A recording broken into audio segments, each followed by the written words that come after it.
inside, and it smells like milk farts all the time. I look down in the hole. There are giant roaches crawling up the inner walls of the seat. I look further down. Bits of things are floating in what looks like a big black swimming pool. I climb up onto the seat and slowly squat. My naked bottom hangs over the gigantic opening of the square toilet. I carefully examine my cocoa bread. There are tiny black hairs and some little things that look like mouths keeping a big secret. I push the mouths open. A tongue pokes out at me. I poke the tongue and the lips get wet.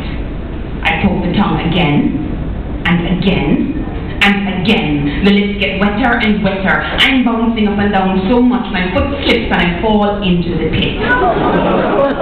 My right leg and arm are both completely in. The left arm is grasping at the side of the seat. The left leg caught in a strange angle that has just barely kept me from falling all the way in. I can't call anyone to help me. The dirty magazine is sprawled open on the floor with definitely find the open pages.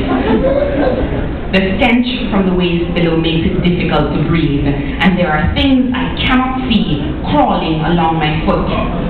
My palms sweat and make it almost impossible to get a firm grip on wood.